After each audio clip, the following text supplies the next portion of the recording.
700 ancres, des dizaines d'épaves, des dieux de granit plus hauts qu'une maison, couchés la face contre le sable sous 10 mètres d'eau verte. Et par-dessus tout cela, 1200 ans de silence. Comment une ville entière a-t-elle pu disparaître sous la mer et être oubliée pendant plus de 1000 ans? Ce n'était pas un mot perdu, c'était la plus grande porte maritime de l'Égypte, une métropole que fréquentaient les rois, effacée si complètement qu'il n'en restait que quelques lignes chez les auteurs antiques. Pour comprendre comment une cité peut s'évanouir, il faut d'abord remonter à ce qu'elle était, Tonis Héracléon, à l'embouchure du Nil. Au tout début de l'an 2000, un archéologue français scrute le fond trouble de la baie d'Aboukir, à une trentaine de kilomètres au nord-est d'Alexandrie. Franck Gaudiot ne cherche pas une ville, il cherche des navires de guerre. Les vaisseaux de la flotte de Napoléon Bonaparte, envoyés par le fond en 1798 lors du choc naval qui l'opposa à l'amiral Nelson, quelque part sous ces eaux basses et laiteuses. Un chantier d'archéologie moderne, précis, historiquement délimité. Il dispose de magnétomètres capables de détecter les anomalies métalliques enfouies dans le sédiment, d'un savoir-faire éprouvé et d'une question simple: où gît la flotte française? Ce que ces instruments remontent ne ressemble en rien à un navire du XVIIIe siècle. Sous des mètres de vase compacts, les capteurs signalent des masses de pierre, des blocs, des alignements, puis un visage. Le granit affleure lentement à mesure que les plongeurs dégagent le limon, et ce qui apparaît n'a pas 300 ans. Cela en a plus de 2000. Gaudiot, parti sur les traces de la marine de Bonaparte, vient de poser la main sur une cité égyptienne engloutie. C'est l'un de ces renversements que l'histoire réserve parfois à ceux qui cherchent autre chose. On part pour un objet et l'on trouve un monde. Car il ne s'agit pas de quelques pierres tombées à l'eau près du rivage. C'est là le premier fait qui fait vaciller toute image que l'on pouvait se faire d'un lieu englouti. Sous la baie ne repose pas une ruine éparse, mais le tissu d'une ville entière. Un réseau de canaux, des bassins portuaires, les fondations de temples, plus de 700 ancres antiques, des dizaines de navires coulés là où ils mouillaient, et des statues de dieux dépassant 5 mètres de hauteur, la taille d'un immeuble de 2 étages, couchés sur le fond. Non pas des vestiges en général, mais le plan au sol d'une cité vivante, figée dans sa disposition d'origine. Les quais sont là où étaient les quais. Les canaux dessinent encore leur trame. La ville n'a pas été détruite puis dispersée, elle a été saisie sur place comme une empreinte. L'explication de ce prodige tient à la nature même du lieu. Tonis Héracléon ne fut jamais une ville de terre ferme. Elle s'était établie sur un chapelet d'îles et d'îlots à l'embouchure canopique du Nil, là où le grand fleuve se divise en bras avant de se perdre dans la Méditerranée.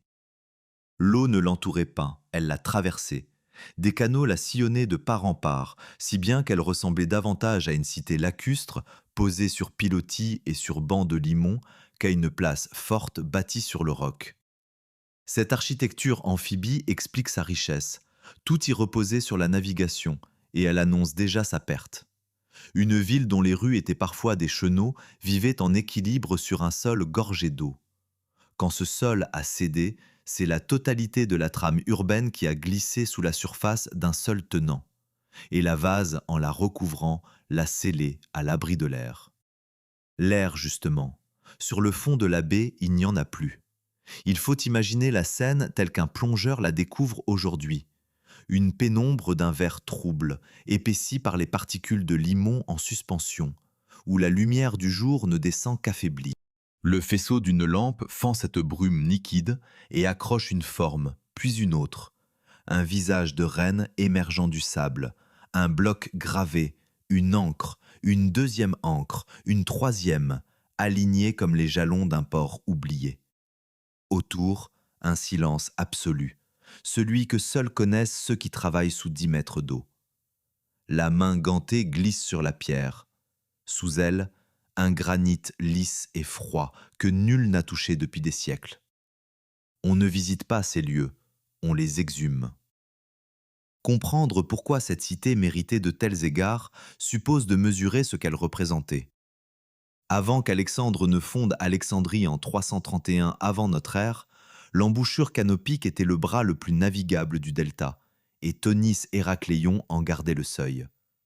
Toute marchandise venue du monde grec devait y entrer. La ville servait à la fois de douane et de port d'accueil. Les vaisseaux de haute mer y déchargeaient leurs cargaisons, que l'on transférait sur des barges à fond plat, capables de remonter le Nil vers l'intérieur du pays. Pour l'Égypte des pharaons, que l'on associe aux pyramides et au désert bien plus qu'aux flots, cette porte maritime était vitale. Et elle avait un nom, deux en réalité, ce qui longtemps brouilla les cartes des savants. Les Égyptiens l'appelaient Tonis, d'après un mot signifiant la rade, le jrek, la nommaient Héracléon, du nom du héros Héraclès qu'ils identifiaient à une divinité locale. Une seule cité portant les deux visages du monde qui s'y rencontraient. La question demeure entière, et elle porte tout le récit. Comment une agglomération de cette envergure, connue, fréquentée, essentielle, a-t-elle pu s'effacer au point de ne plus subsister que dans quelques lignes d'Hérodote et de Strabon? Une bourgade peut se perdre sans que nul ne s'en aperçoive, mais un grand port, un point de passage obligé, un lieu où les rois eux-mêmes venaient accomplir des rites, comment un tel lieu glisse-t-il hors de la mémoire des hommes pendant près de 12 siècles? La réponse, à ce stade, tient en une durée et un chiffre. Après son engloutissement définitif, achevé vers le 8e siècle de notre ère, Tonis Héracléon demeura environ 1200 ans intact sous le limon de la baie d'Aboukir. Non pas détruite, conservée. Le milieu privé d'oxygène qui avait englouti la cité protégea jusqu'aux poutres de bois et aux coques des navires. Pendant que les royaumes se succédaient en surface, que l'Égypte passait des Ptolémées à Rome, de Rome au monde arabe, la ville dormait, indemne, à quelques kilomètres d'un rivage que les pêcheurs longeaient sans se douter de rien. Elle n'avait pas disparu au sens propre, elle attendait, sous 10 mètres d'eau, qu'un homme venu chercher les navires de Napoléon finisse par la réveiller.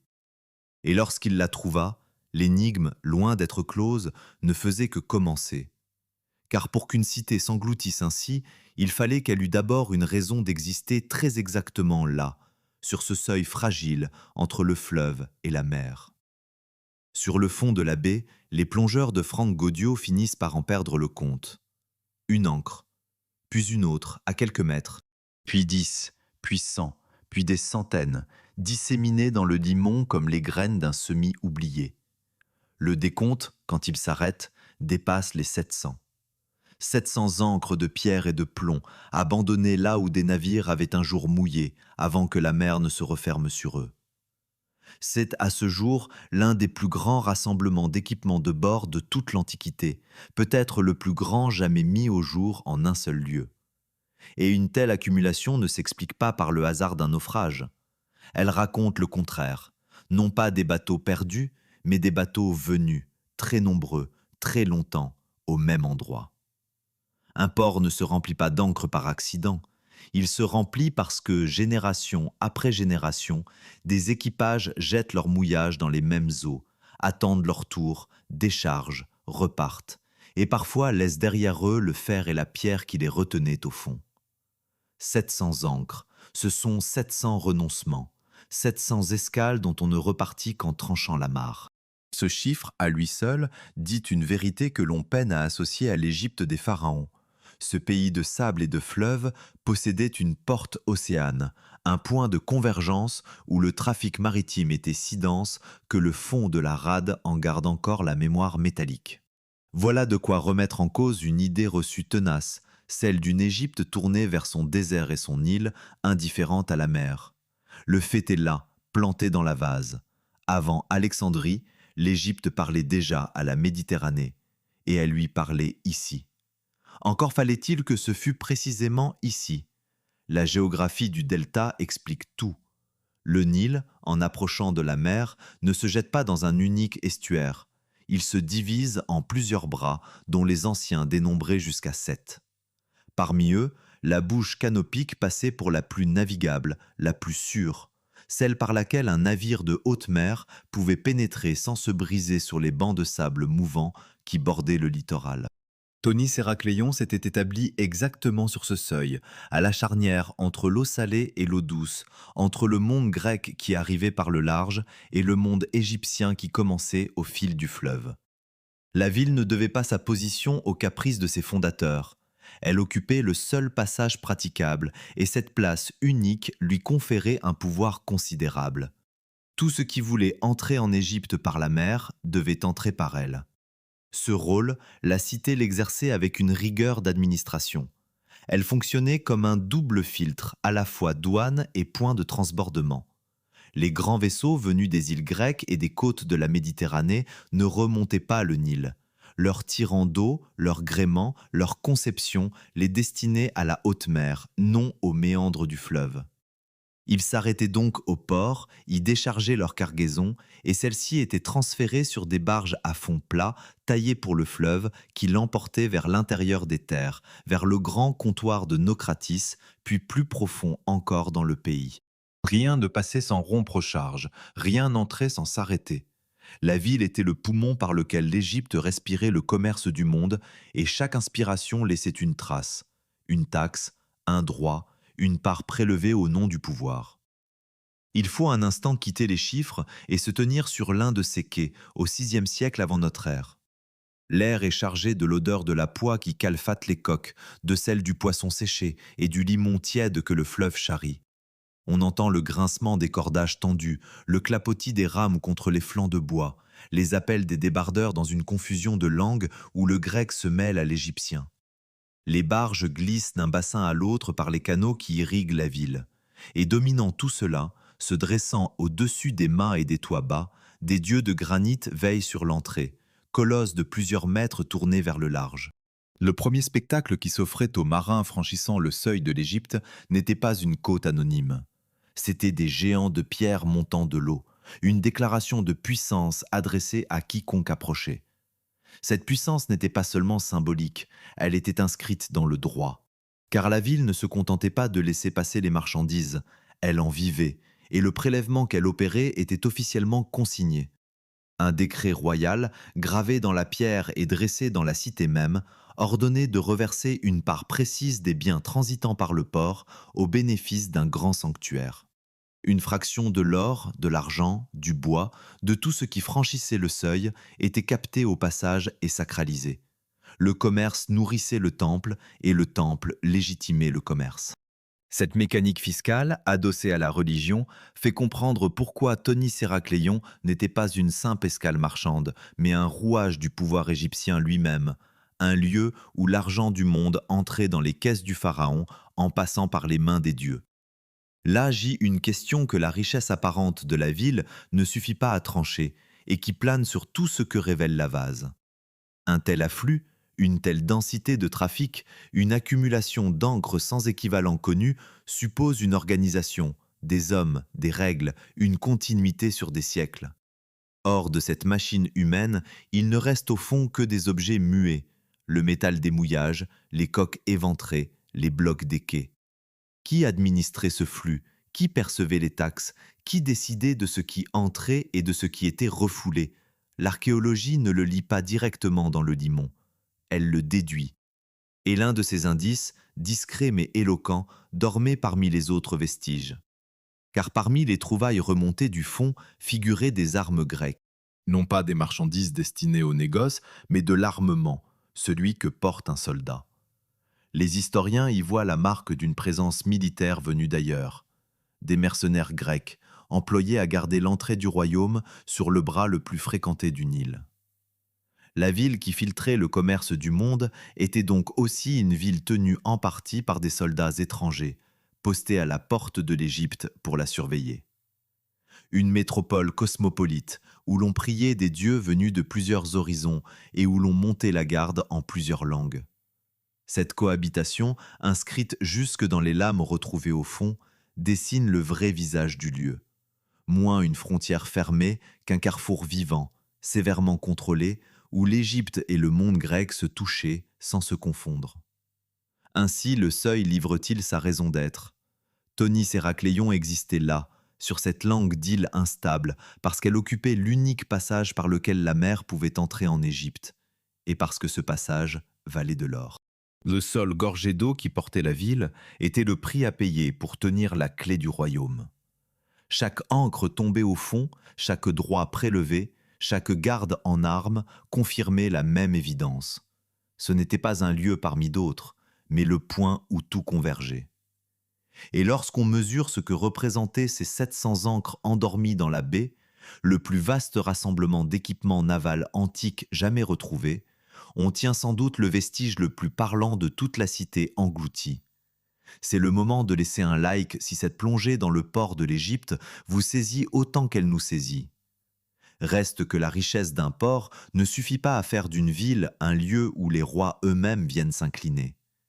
Il fallait, au cœur de cette cité d'eau et de négoce, autre chose qu'un comptoir.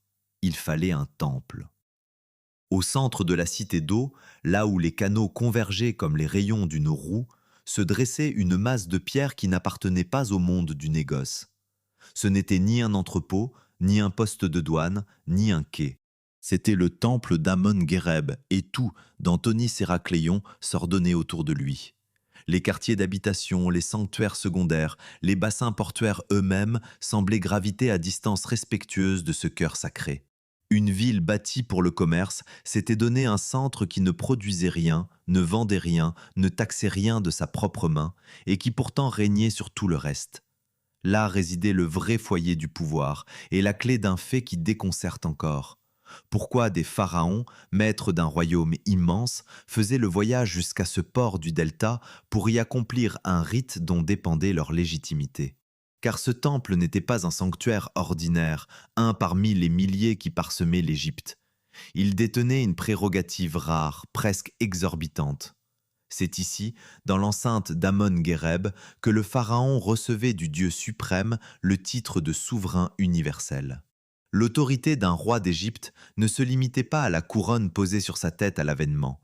Elle devait être confirmée, renouvelée, sanctionnée par la divinité elle-même. Et pour une part de cette sanction, le chemin passait par Tonis Héracléon. Un port marchand, une ville d'îles et de canaux, un lieu où l'on garait des navires et prélevait des taxes, était aussi l'endroit où se scellait le lien entre le ciel et le trône. La cité tenait donc une double clé, celle du commerce du royaume et celle de la royauté elle-même. Il faut pénétrer dans cette enceinte pour comprendre l'écart entre le dehors et le dedans. Au dehors, le fracas du port, les cordages, les cris, l'odeur de pois et de poissons. Au dedans, un basculement. Passé le seuil, la lumière se retire. On entre dans une pénombre fraîche où le granit garde le froid de la nuit même sous le soleil du delta. L'air se fait dense, chargé d'encens et d'huile brûlée. Les lampes à mèches posées dans les niches jettent une lueur mouvante sur les parois, et cette clarté vacillante accroche par instants l'éclat d'un métal précieux, les vases rituels alignés pour les offrandes dont la surface renvoie la flamme. Le bruit du monde s'éteint. Il ne reste que le crépitement des mèches et le silence épais des lieux où l'on parle aux dieux.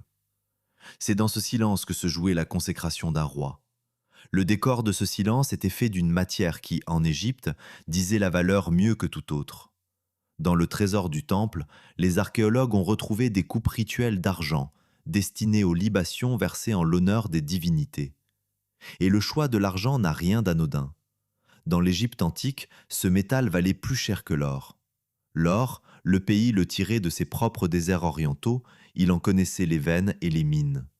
L'argent, lui, ne s'y trouvait presque pas. Il fallait le faire venir de loin, par-delà la mer, ce qui en faisait un bien rare, importé, précieux entre tous.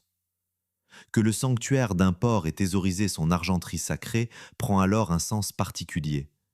La ville qui contrôlait l'entrée maritime du royaume avait naturellement accès à ce que le monde extérieur avait de plus recherché. Le métal qui ornait ses hôtels était celui-là même qui arrivait par ses quais. Ce trésor, la cité le devait à la mécanique que le décret royal avait sacralisée. Une part de tout ce qui franchissait le port revenait au sanctuaire, et cette part, accumulée année après année, faisait du temple un coffre autant qu'un lieu de culte. Le pouvoir religieux et le pouvoir marchand ne s'opposaient pas, ils se nourrissaient l'un l'autre. Le commerce emplissait les réserves du dieu et le dieu, en retour, couvrait de son autorité le commerce et ceux qui le régissaient. Un fragile équilibre d'argent et de foi tenait la ville debout, et il explique une part de l'énigme centrale. Un lieu si étroitement lié à la légitimité royale, si riche, si nécessaire à la fois au négoce et au sacre, aurait dû laisser dans la mémoire des hommes une empreinte indélébile. Sa disparition n'en est que plus vertigineuse. Reste une part d'ombre que l'archéologie invite à traiter avec prudence et qu'il serait facile de forcer au-delà de ce que les preuves autorisent. Les textes populaires aiment à peupler ce temple de figures éclatantes, à imaginer telle ou telle grande souveraine s'y faisant couronner sous les acclamations. La tentation est forte car le lieu s'y prête. Mais ce que l'on peut affirmer avec certitude est plus sobre et plus solide. Le sanctuaire d'Amon-Guéreb était un endroit où les pharaons recevaient du dieu leur titre. Que telle reine précise y ait été couronnée en personne, aucune source directe ne permet de l'établir. Le fait vérifiable est la fonction du lieu, nom d'identité de chaque tête qui s'y inclina. Et cette fonction suffit à sa grandeur. Point n'est besoin d'y ajouter des noms illustres pour mesurer ce qu'était un temple capable de faire ou de confirmer des rois.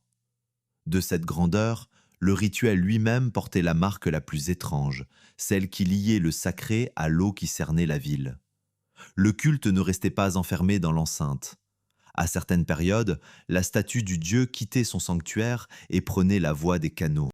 Portée sur une barque de cérémonie, elle glissait le long des chenaux qui traversaient la cité, escortée en procession pour rejoindre un autre dieu saint plus au nord. Le dieu, littéralement, naviguait dans les rues de sa propre ville. Nulle part ailleurs cette image n'aurait eu le même sens. Dans une cité posée sur l'eau, où les avenues étaient parfois des canaux, la divinité se déplaçait comme se déplaçaient les hommes et les marchandises, par la voie liquide. Le sacré épousait la géographie. Ce qui faisait la singularité de la ville, sa nature amphibie, gouvernait jusqu'à la façon dont ses dieux se montraient à elle. Cette solidarité entre la pierre du temple et l'eau qui la portait recèle pourtant une menace que nul, alors, ne pouvait lire. Le sanctuaire d'Amon-Guéreb, avec ses colonnes, ses blocs, son trésor accumulé, pesait de tout son poids sur un sol qui n'était pas fait pour porter durablement de telles masses. Un temple de granit sur un lit de limon et de sable gorgé d'eau. L'alliance était magnifique et périlleuse. Aussi longtemps que le sol tint bon, le lieu rayonna, sacrant les rois et emplissant ses réserves d'argent. Mais la même géographie qui avait fait de Tonis Héracléon le seuil de l'Égypte et le siège d'un culte royal, préparait sous les fondations du temple la scène de son effacement. Le cœur sacré de la ville reposait sur le plus instable des socles, et c'est de là, un jour, que viendrait la rupture. Pendant des décennies, les savants qui étudiaient l'Égypte antique se sont heurtés à une contradiction qu'ils ne parvenaient pas à résoudre. Les textes grecs parlaient d'une cité nommée Héracléon, port fameux à l'embouchure du Nil, lieu de mythe et de commerce. Les sources égyptiennes, elles, mentionnaient un lieu appelé Tonis, également situé sur le seuil maritime du pays, également important. Deux noms, deux traditions, deux corpus de témoignages. La conclusion paraissait s'imposer d'elle-même. Il devait s'agir de deux villes distinctes, deux points voisins sur la carte du delta que le hasard des langues avait rapprochés sans les confondre. Cette lecture s'installa durablement dans l'érudition. On chercha donc, quand on chercha, deux emplacements séparés. On raisonna sur deux entités. L'erreur, patiente, s'était logée au cœur même de la question. Or, cette erreur reposait sur un vide. Tant qu'aucune trace matérielle de la ville, de l'une ou de l'autre, n'avait été retrouvée, le débat restait purement livresque. On confrontait des textes à des textes, des mentions grecques à des mentions égyptiennes, sans jamais pouvoir poser le pied sur le sol qui aurait tranché. La cité, ou les cités, n'existaient plus que sous forme de mots, et les mots, seuls, ne suffisaient pas. Ils autorisaient les deux hypothèses sans permettre d'en éliminer aucune. Le nœud ne pouvait être défait par la philologie. Il fallait qu'un objet remonte du silence, un objet qui parle assez clairement pour clore un litige vieux de plusieurs générations. Cet objet existait. Il gisait au fond de la baie d'Aboukir, dans la vase, attendant qu'une main gantée vienne le dégager. C'était une stèle de granodiorite noir, une pierre dressée d'1,90 m de hauteur, sombre, dense, gravée sur toute sa surface d'un texte serré. Lorsque les plongeurs la mirent au jour, elle apparut dans un état de conservation presque irréel, comme si les 24 siècles écoulés n'avaient pas eu de prise sur elle. Il faut imaginer l'instant. Sous 10 mètres d'eau, dans la pénombre verte, la surface polie du granodiorite affleure sous les doigts du plongeur. Le noir profond de la pierre, la netteté des signes creusés dans la matière, la sensation de toucher une chose que nul regard humain n'avait vue depuis que la mer l'avait engloutie. Les colonnes de hiéroglyphes couraient, intactes, comme au premier jour. Et ces hiéroglyphes, une fois lus, allaient faire bien plus que livrer un texte administratif. Ils allaient nommer le lieu. Car la stèle portait un décret royal, émis par le pharaon Nectanebo Ier, et daté de la première année de son règne, soit environ 378 ans avant notre ère. Le contenu du décret organisait le prélèvement d'une part des richesses passant par le port au bénéfice d'un sanctuaire. Mais l'essentiel, pour l'énigme des deux noms, tenait dans une précision presque anodine. Le texte indiquait explicitement le lieu où la stèle devait être érigée. Il nommait la ville. Et ce nom rattachait, dans une seule et même inscription officielle, l'appellation égyptienne à l'emplacement précis que les Grecs désignaient sous leurs propres mots. La pierre disait, en substance, que Tonis et Héracléon n'étaient pas deux villes voisines, mais un unique lieu portant deux visages selon la langue de celui qui le nommait. L'explication de ce double nom, une fois la démonstration faite, se révélait limpide. Les Égyptiens appelaient l'endroit d'après un terme évoquant la rade, le chenal, la fonction portuaire du site, Tonis, la ville havre. Les Grecs, eux, l'avaient baptisé du nom d'un de leurs héros, qu'ils identifiaient à une divinité vénérée sur place, et en avaient tiré Héracléon. Deux peuples, deux manières de dire le même lieu, l'un par son usage, l'autre par sa légende. Là où les savants avaient vu deux points sur une carte, il n'y avait jamais eu qu'une seule cité, désignée tantôt par sa vocation maritime, tantôt par le mythe grec qui s'y était attaché. Une inscription, une seule, avait suffi à faire s'effondrer un demi-siècle de malentendus. La force de cette pierre tenait aussi à ce qu'elle ne surgissait pas seule dans l'histoire de la science. Elle avait une jumelle. Bien des années auparavant, en 1899, on avait découvert près du site de Naucratis une stèle presque identique, connue depuis lors sous le nom de stèle de Naucratis. Pendant longtemps, personne ne sut qu'elle possédait un double. La pierre remontée du fond de la baie d'Aboukir se révéla être ce second exemplaire, taillé dans la même intention, portant le même décret. La comparaison des deux monuments donna un résultat frappant. Sur les 14 colonnes de hiéroglyphes que comptait le texte, les deux stèles étaient identiques, mot pour mot, signe pour signe. À une exception près. Une seule colonne différait entre elles, et cette colonne était précisément celle qui indiquait le lieu d'érection. L'une désignait Naucratis, l'autre désignait la ville du fond de la baie. Cette différence unique, glissée dans une identité par ailleurs parfaite, achevait la démonstration avec une élégance que nul raisonnement théorique n'aurait égalée.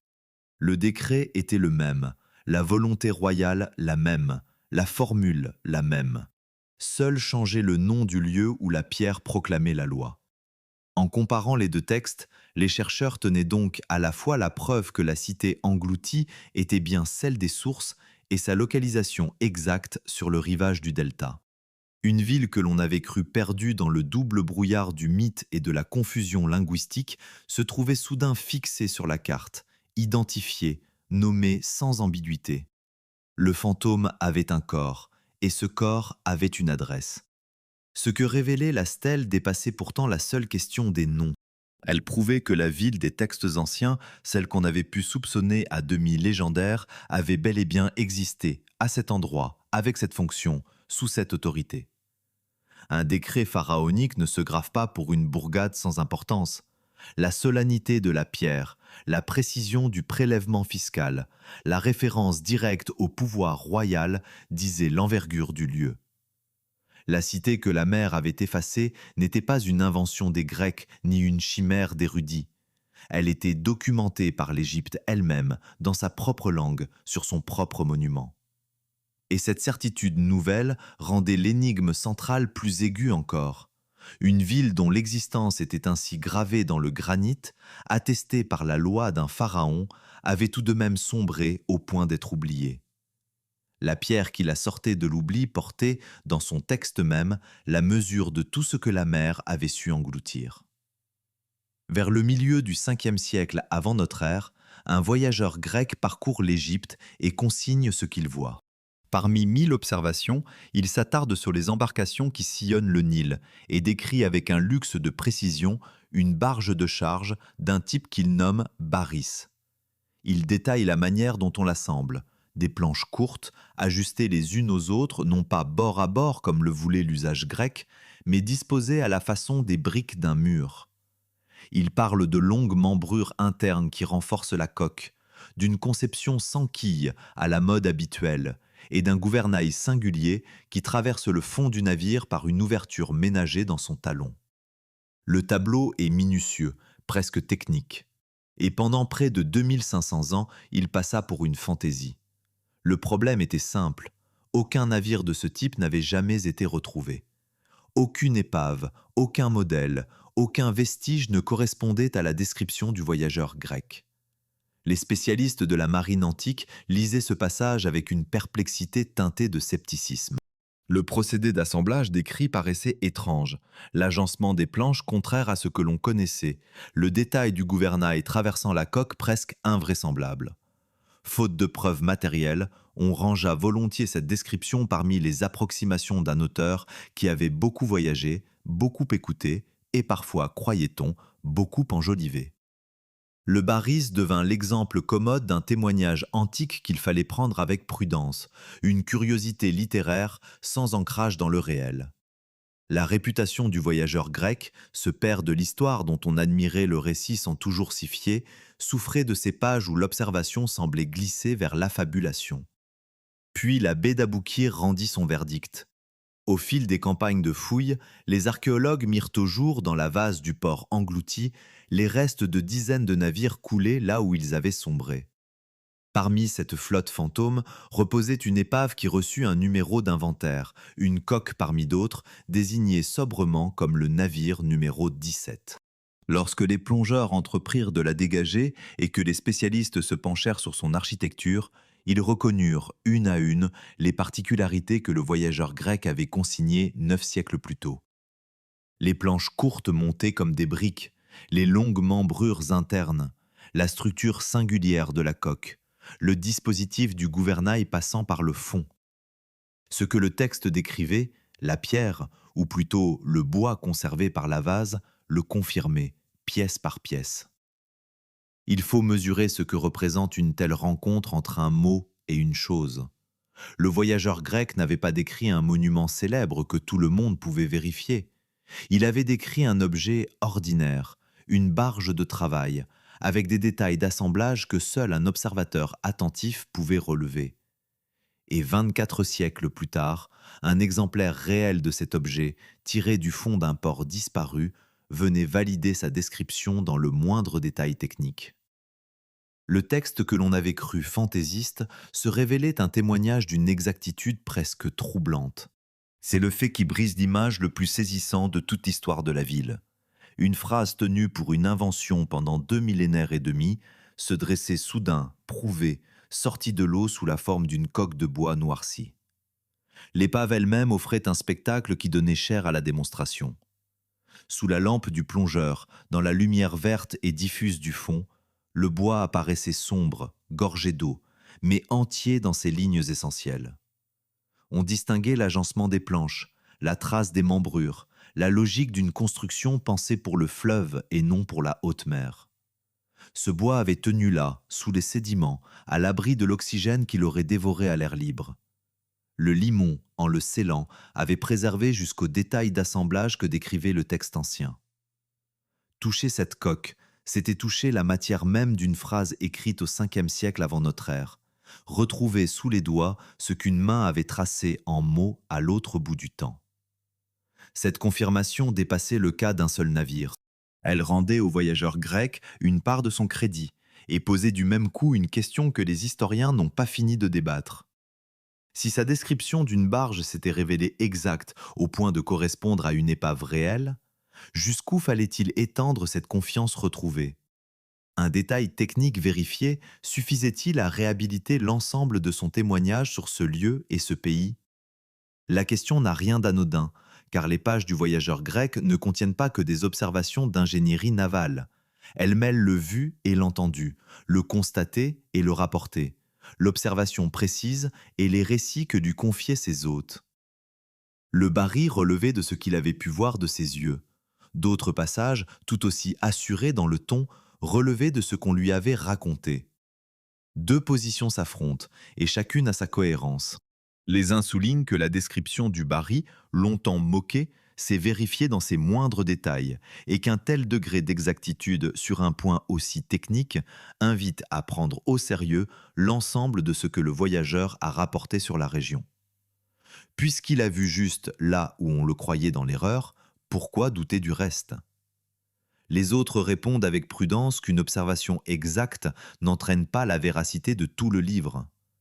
Le voyageur a pu décrire fidèlement une barge qu'il avait sous les yeux, tout en transmettant sans les vérifier des récits qu'on lui prêtait, des légendes locales, des traditions qu'il n'était pas en mesure de contrôler.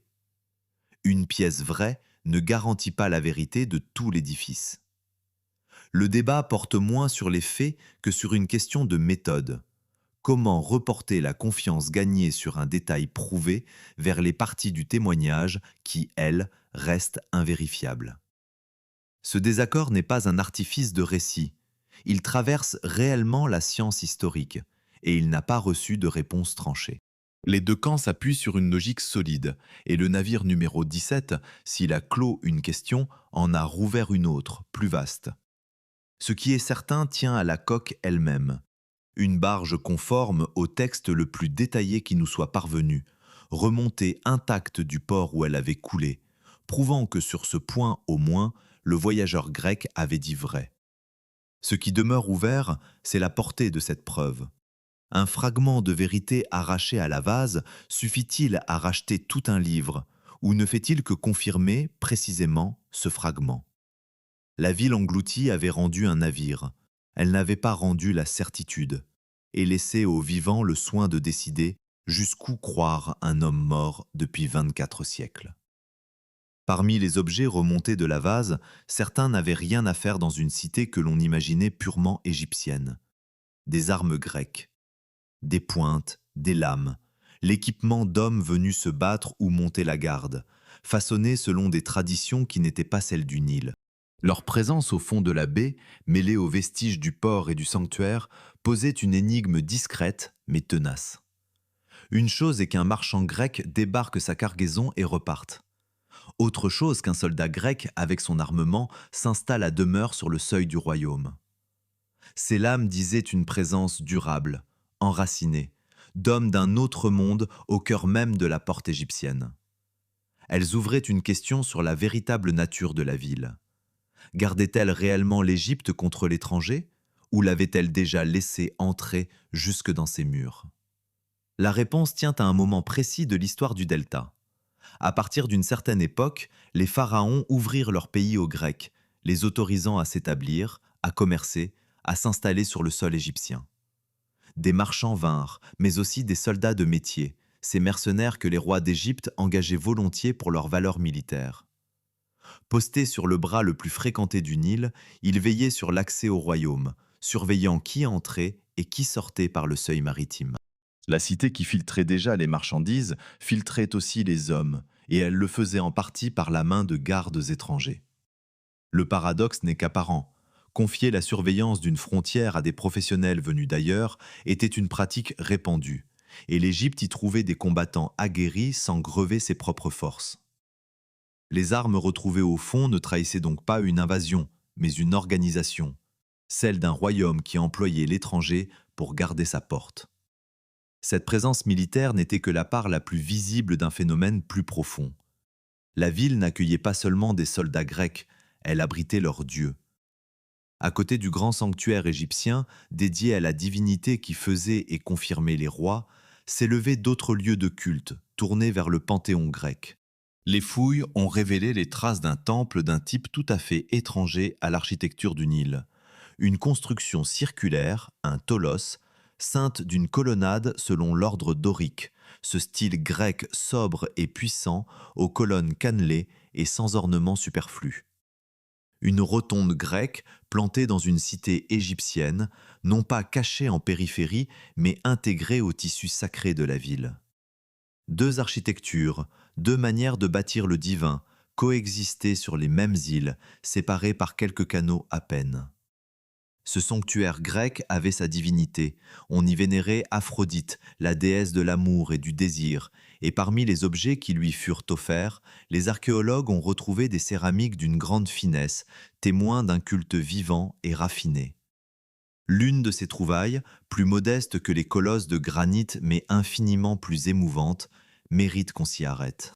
Dans le sanctuaire d'Aphrodite, parmi les poteries du IVe siècle avant notre ère, dormait un petit vase de bronze en forme de canard, un objet destiné à verser un liquide, façonné avec une élégance domestique presque tendre. Un ustensile de la vie ordinaire, gracieux, familier, égaré au milieu de la catastrophe. Face aux dieux géants et aux stèles solennelles, ce petit canard de bronze rappelle que la cité engloutie fut aussi un lieu où l'on vivait, où l'on offrait de menus objets choisis, où le sacré côtoyait le quotidien le plus tendre. Il faut se tenir un instant dans cet espace où deux mondes se frôlaient. D'un côté, la pénombre lourde du temple égyptien, l'encens, le granit, le silence des rois consacrés. De l'autre, à quelques pas, la clarté d'une rotonde à colonnes, la déesse grecque, les offrandes délicates déposées à ses pieds. On passait de l'un à l'autre en franchissant un canal, en changeant de langue, en changeant de dieu. Les prêtres égyptiens et les fidèles grecs se croisaient sur les mêmes quais, respiraient le même air chargé de sel et de limon, entendaient les mêmes cris des débardeurs. La ville n'était pas une frontière qui séparait, c'était une couture qui reliait, un point où l'Égypte et la Grèce se touchaient sans se dissoudre l'une dans l'autre. Chacune gardait ses formes, ses colonnes, ses divinités, mais toutes deux occupaient le même sol instable, sous le même ciel du delta. C'est dans cette ville cosmopolite que prenaient racine les récits qui, plus tard, allaient nimber le lieu de légende. Les Grecs qui fréquentaient le port aimaient à y rattacher les histoires de leur propre tradition. Ils racontaient que leur héros, celui dont ils avaient tiré le nom grec de la cité, avait autrefois posé le pied ici même, sur cette terre d'Égypte.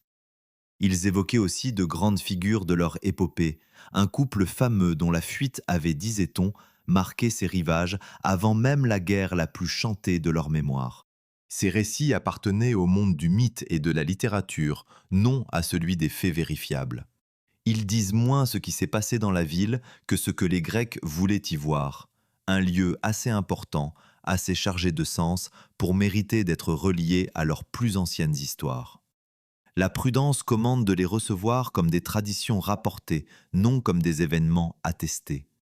Cette distinction, apparemment technique, touche au cœur du débat que le port a fait renaître. Les mêmes textes anciens qui décrivaient avec exactitude une barge de charge mêlaient à leurs observations ces récits légendaires. Un auteur pouvait consigner d'une main un détail d'assemblage naval vérifiable et de l'autre transmettre une histoire de héros et de reines qu'aucune fouille ne confirmera jamais. La ville aux deux temples, aux deux peuples, aux deux manières de nommer le divin était aussi une ville aux deux régimes de vérité, ce que l'on pouvait toucher et mesurer et ce que l'on se contentait de raconter. Distinguer les deux, dans les sources comme dans le sol, est l'exercice constant de ceux qui étudient ce lieu. Le tholos grec est un fait, ses colonnes ont laissé leurs traces. La visite d'un héros sur ses rivages est un récit et rien de plus. Cette dualité éclaire d'un jour nouveau ce qu'étaient Tonis et Héracléon. Non pas un poste frontière fermé, hérissé contre l'étranger, mais un carrefour ouvert et contrôlé, où soldats, marchands et dieux de plusieurs horizons partageaient le même espace exigu. La force du lieu tenait à cette ouverture. En accueillant la Grèce sans cesser d'être égyptien, le port devenait le point de contact obligé entre deux civilisations. Sa richesse, Son cosmopolitisme, son prestige même, naissaient de cette capacité à faire cohabiter les différences sur quelques îles battues par l'eau. Mais cette ville de rencontre, si vivante, si peuplée de langues et de cultes, reposait toujours sur le même sol traître. Et le quotidien qui s'y déployait, avec ses petits vases de bronze et ses offrandes délicates, ignorait que la terre elle-même, sous les colonnes grecques comme sous les temples égyptiens, gardait le pouvoir de tout reprendre.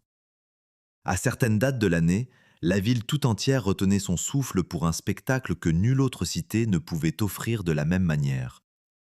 La statue d'un dieu quittait l'ombre de son sanctuaire, portait avec précaution jusqu'à une embarcation d'apparat et s'engageait non sur une route, non sur une allée dallée, mais sur l'eau.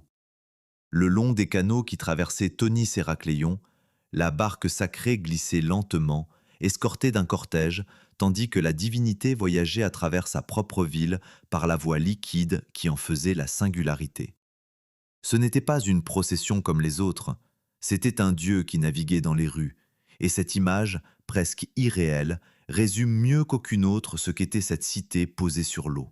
Cette navigation sacrée s'inscrivait dans l'une des cérémonies les plus importantes du calendrier religieux égyptien, ces rites annuels consacrés à Osiris, le dieu de la mort et de la renaissance. Le déroulement en était réglé avec une précision rituelle. Depuis le grand temple qui commandait la ville, la statue divine était conduite par les canaux jusqu'à un autre lieu saint, situé plus au nord, dans une localité voisine du même rivage. Le trajet lui-même faisait partie du culte. Le parcours sur l'eau, la lenteur solennelle de l'embarcation, le passage de la divinité d'un sanctuaire à l'autre reproduisaient un voyage chargé de sens, celui d'un dieu à travers les épreuves de la mort vers le retour à la vie. Ce que la cité offrait à ce rite, aucune ville de terre ferme ne l'aurait pu.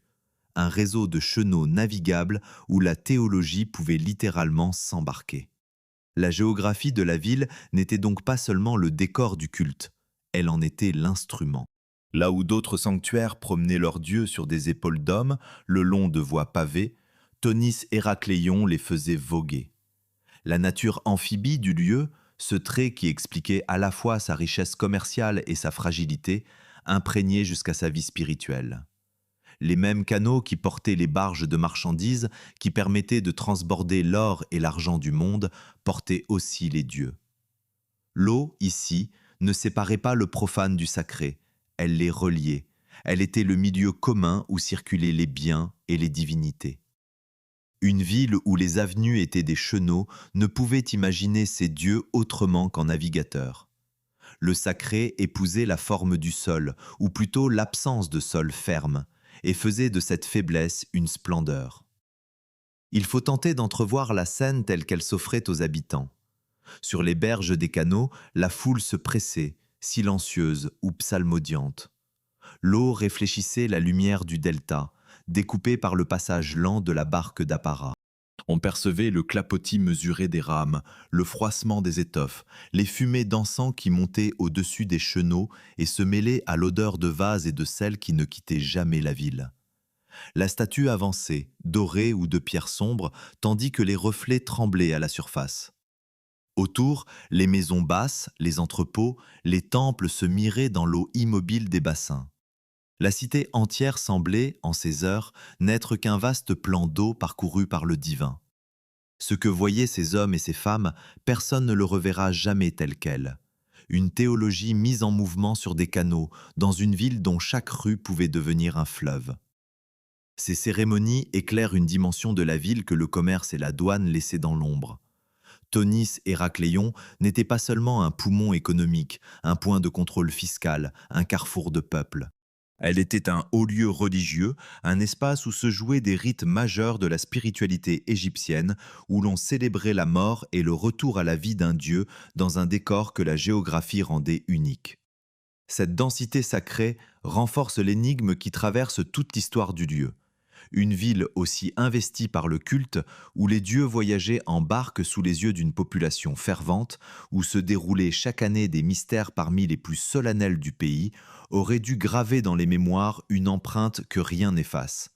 Son oubli n'en devient que plus difficile à concevoir. Il faut ici marquer la frontière entre ce que l'on sait et ce que l'on imagine, car la tentation est grande de peupler ces canaux de scènes plus spectaculaires encore que la réalité. Ce qui est établi tient à la fonction du dieu et à la nature de ses rites.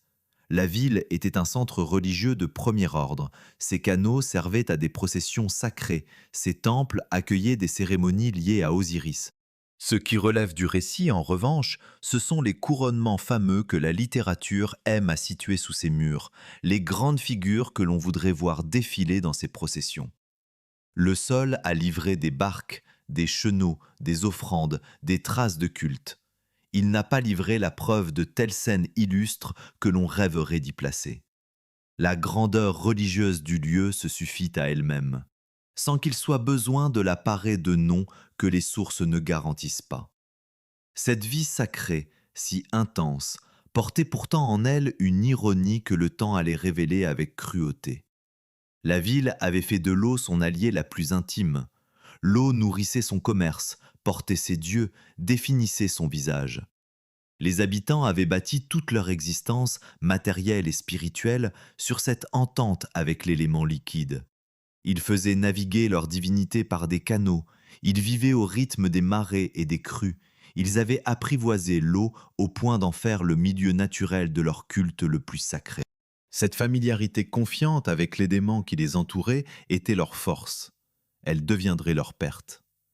Car la même eau qui portait avec tant de douceur les barques des dieux gardait sous la surface la capacité de tout engloutir. Il y a dans cette destinée une cohérence presque tragique.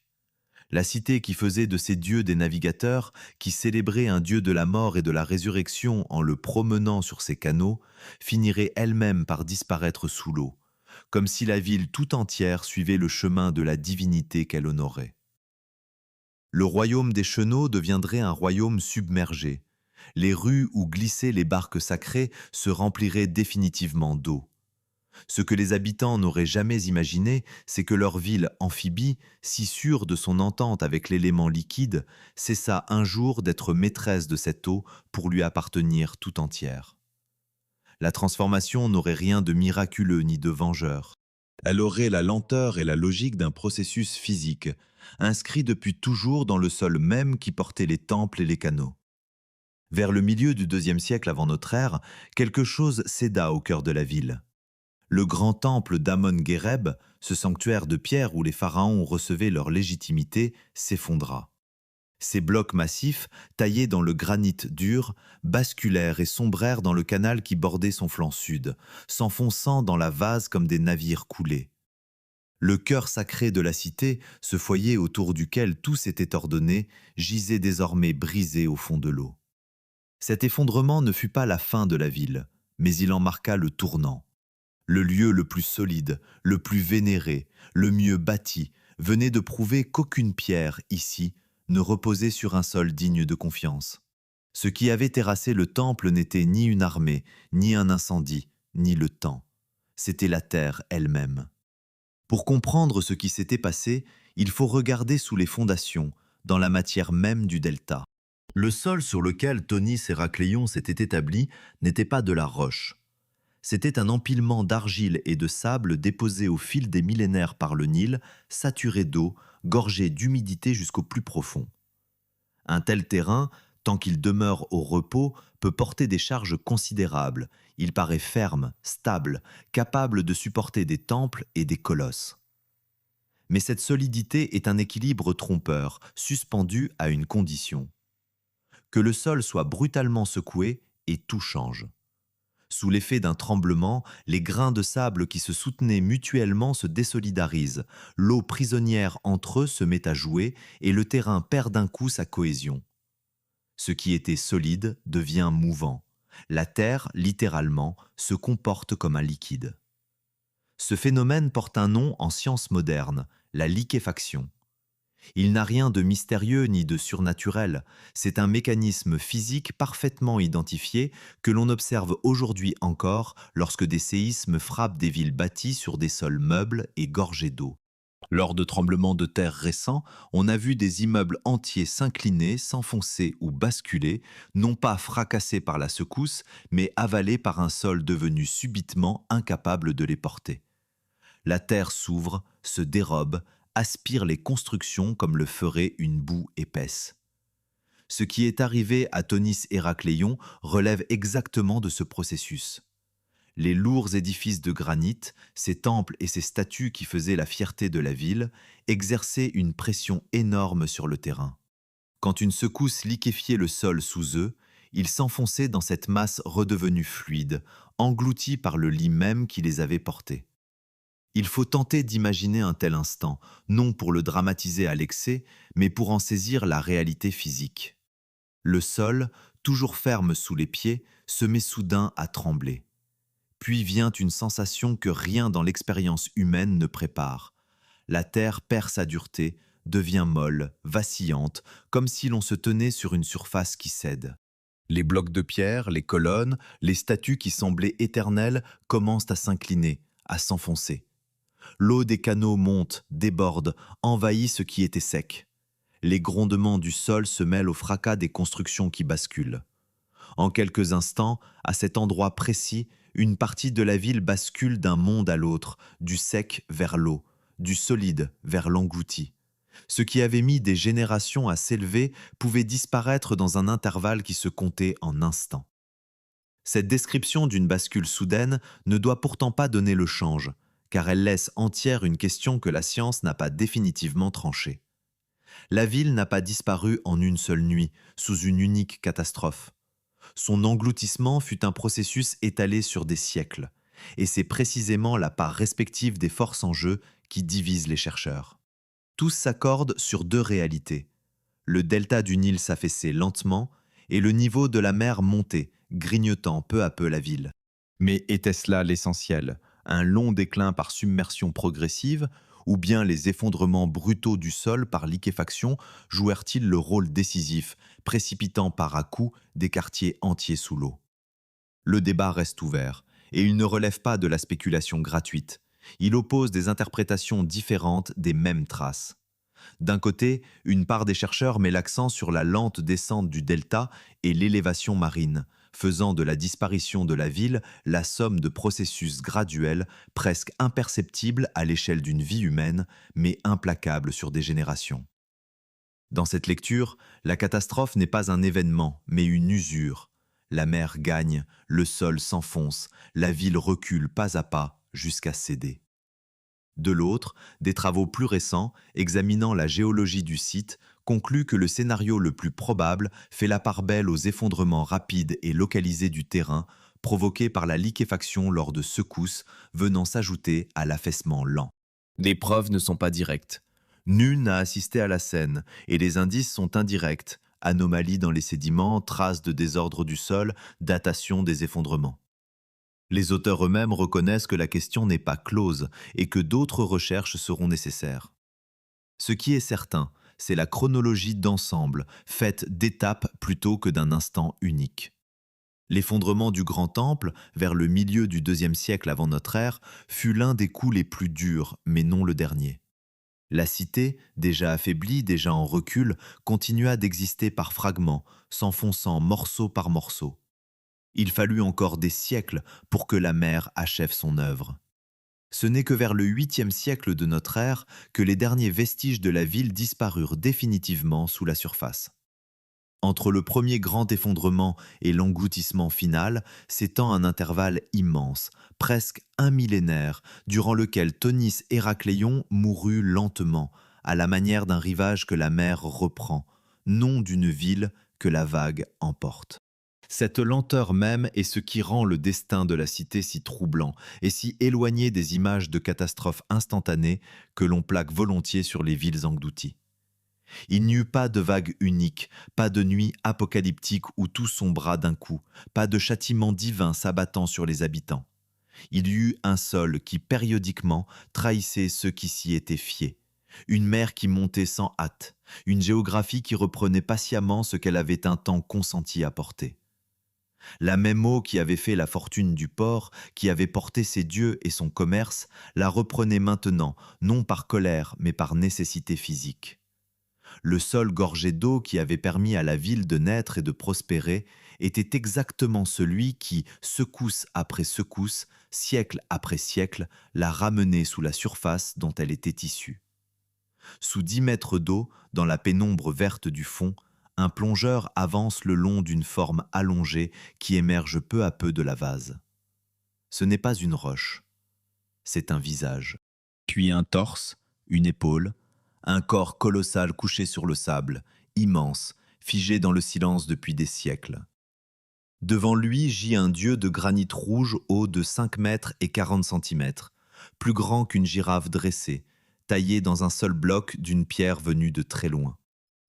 C'est une statue du dieu du Nil, le maître des crues et de l'abondance, et sa découverte au fond de la baie révéla quelque chose que l'on n'attendait pas. Jamais, jusque-là, on n'avait trouvé en Égypte une effigie divine de cette taille.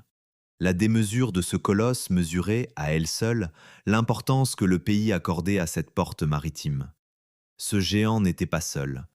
Non loin, les plongeurs dégagèrent un couple royal, 2 statues d'environ 5 mètres chacune, représentant un souverain et sa reine de la dynastie qui régna sur l'Égypte après la conquête grecque, taillées dans un granit rose au grain lumineux. Ces figures, avec le dieu du Nil, formaient le comité d'accueil de la cité. Elles se dressaient devant le grand temple, tournées vers l'eau, vers les navires qui approchaient.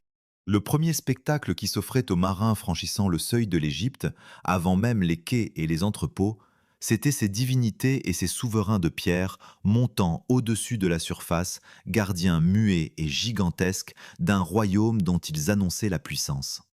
Retrouver ces colosses couchés au fond, la face contre le sable, c'était retrouver renversés ceux qui avaient si longtemps veillé debout sur l'entrée du pays. La seule existence de ces géants pose une question que la vase ne résout pas d'elle-même.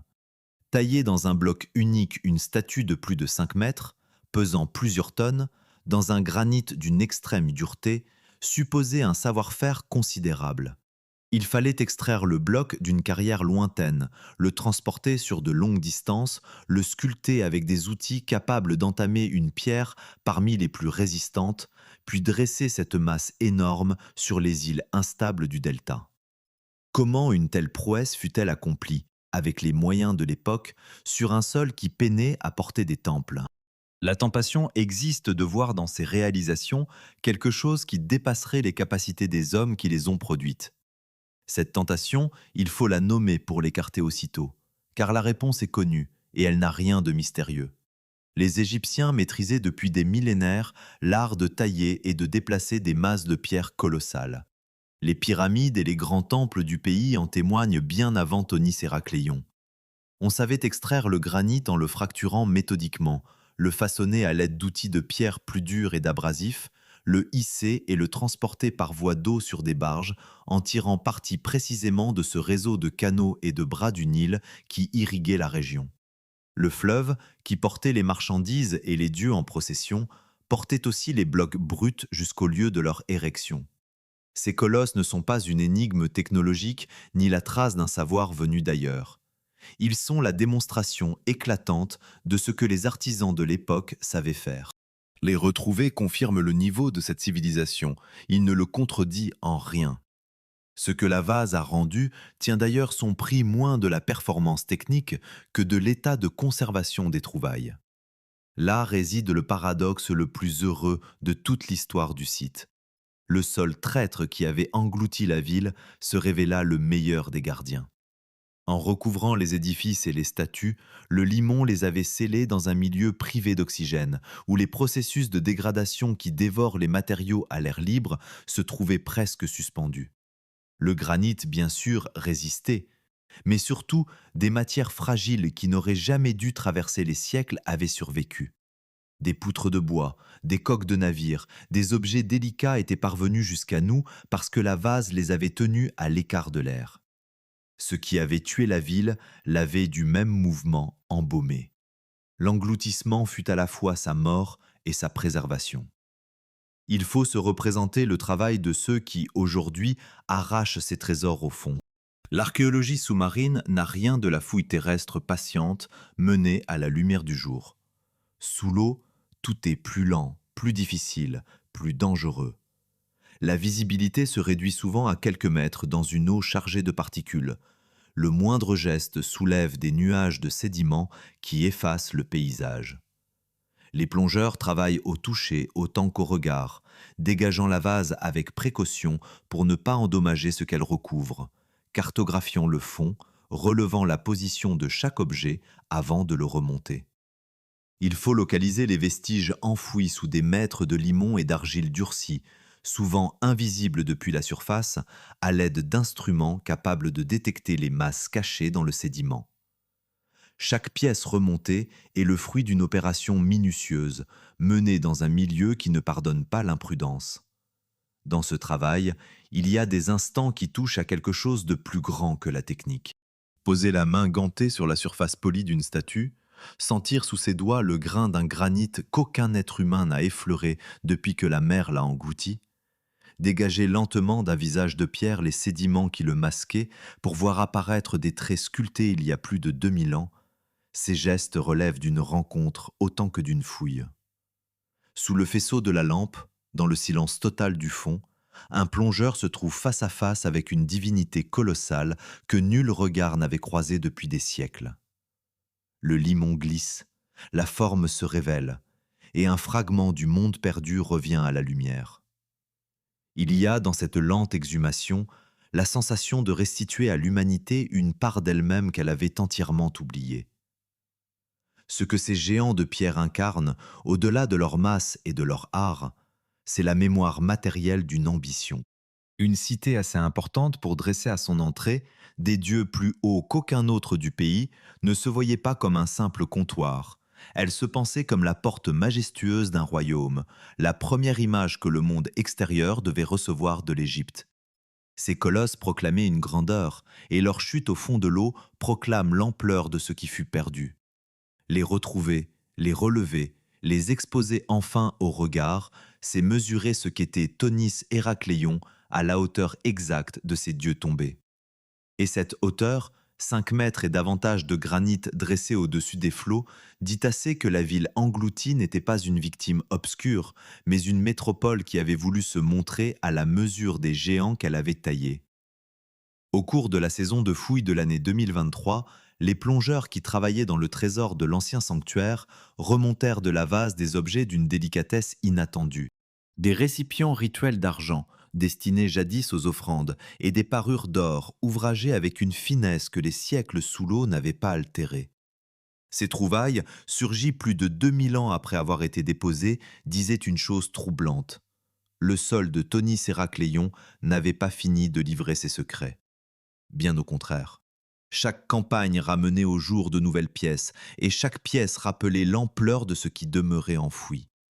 La cité que l'on croyait avoir retrouvée n'était, en réalité, qu'à peine effleurée.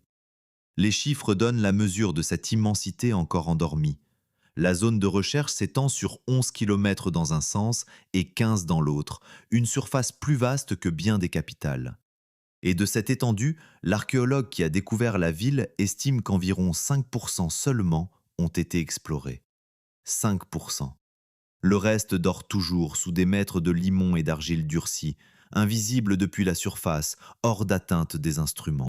Selon celui-là même qui l'a exhumé, il faudrait encore près de 200 ans de travail pour comprendre pleinement le site. 2 siècles de plongée, de relevés, de dégagement patient avant que la ville ne se laisse lire tout entière. Ce que l'on connaît aujourd'hui de Tonis Héracléon, si spectaculaire soit-il, n'est que le seuil d'un monde presque intact.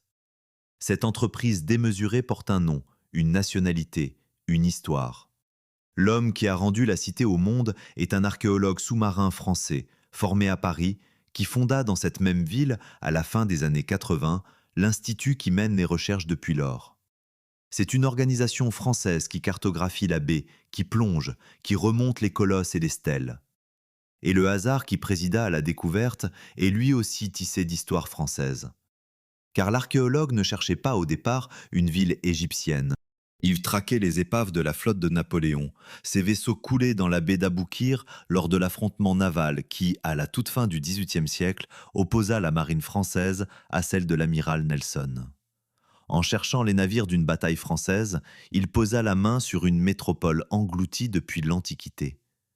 Rarement l'histoire d'un pays se sera trouvée aussi étroitement mêlée à la résurrection d'un autre. Les découvertes, à leur tour, ont voyagé jusqu'au public.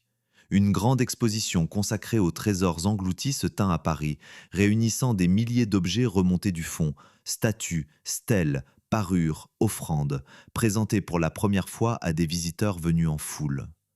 Beaucoup purent se tenir face à ces colosses de granit qui avaient jadis accueilli les navires à l'entrée de l'Égypte, contempler de près la pierre gravée qui avait résolu l'énigme des deux noms, mesurer du regard ce qu'une cité disparue avait pu contenir.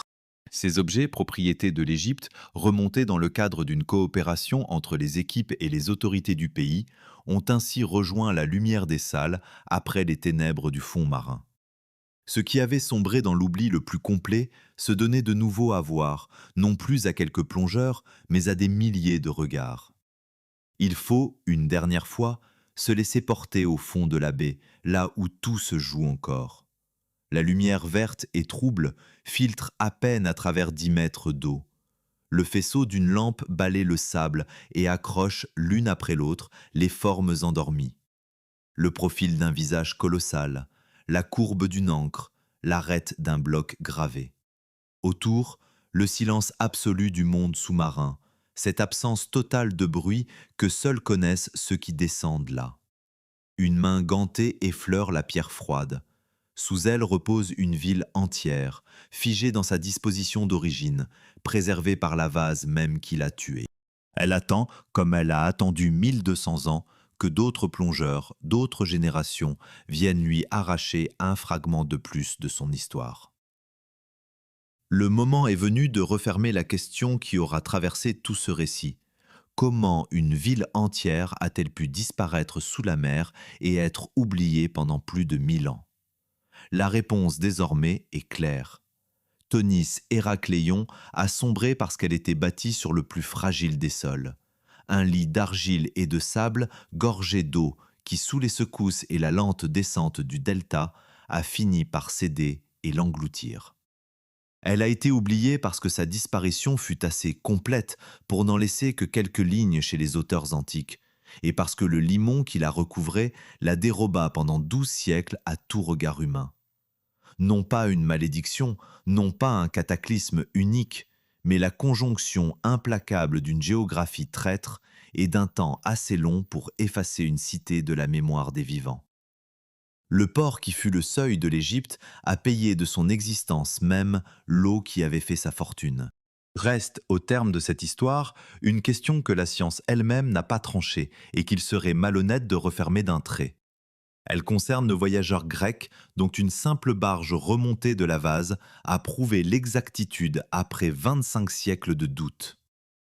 Deux positions s'affrontent parmi les chercheurs et chacune tient debout. Pour les uns, un témoin qui a décrit avec une telle précision un navire que nul n'avait jamais retrouvé mérite qu'on prenne au sérieux l'ensemble de ce qu'il a rapporté sur ce lieu. S'il a vu juste là où on le croyait dans l'erreur, pourquoi douter du reste? Pour les autres, une observation exacte ne rachète pas tout un livre. Le voyageur a pu décrire fidèlement ce qu'il avait sous les yeux tout en transmettant sans les vérifier des récits qu'on lui confiait, et une pièce vraie ne prouve pas la vérité de tout l'édifice. Le débat n'est pas un artifice, il porte sur une vraie question de méthode, celle de savoir jusqu'où reporter la confiance gagnée sur un détail vers ce qui reste, lui, invérifiable. Alors, à vous de trancher. Faut-il croire ce voyageur grec sur parole, maintenant qu'une preuve est sortie de l'eau, ou bien un seul détail confirmé ne suffit-il pas à lui donner raison sur tout le reste? Dites votre version dans les commentaires, elle vaut sur ce point autant que celle des savants. Il ne reste qu'à remercier ceux qui auront suivi cette plongée jusqu'au bout dans les eaux troubles de la baie d'Aboukir et dans les couches du temps. Si cette histoire vous a saisi autant qu'elle nous a saisi, un like et un abonnement aident ces récits à continuer d'exister. La cité engloutie, elle, poursuit sa lente remontée vers la lumière, un fragment après l'autre.